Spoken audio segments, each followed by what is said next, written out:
ಬೆಳಗಾವಿಯ ಶಿರಗೂಡ ಕ್ರಾಸ್ ಬಳಿ ಭೀಕರ ಅಪಘಾತ ಸಂಭವಿಸಿದೆ. ಅಪಘಾತದಲ್ಲಿ ಗಾಯಗೊಂಡ ಗಂಡ, ಹೆಂಡತಿ, ಮಗ.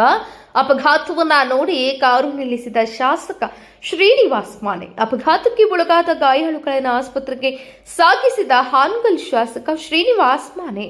ಅದೇ ಮಾರ್ಗದಲ್ಲಿ ಬರುತ್ತಿದ್ದ ಶಾಸಕರು ತನ್ನದೇ ಕಾರಿನಲ್ಲಿ ಗಾಯಾಳುಗಳನ್ನು ಆಸ್ಪತ್ರೆಗೆ ದಾಖಲು ಮಾಡಿದ್ದಾರೆ. ಗಾಯಾಳುಗಳು ಸದ್ಯ ಹಾನಗಲ್ ಸಾರ್ವಜನಿಕ ಆಸ್ಪತ್ರೆಯಲ್ಲಿ ಚಿಕಿತ್ಸೆಯನ್ನ ಪಡೆಯುತ್ತಿದ್ದಾರೆ. ಶಾಸಕರ ಕಾರ್ಯಕ್ಕೆ ಸಾರ್ವಜನಿಕರು ಮೆಚ್ಚುಗೆಯನ್ನು ವ್ಯಕ್ತಪಡಿಸಿದ್ದಾರೆ.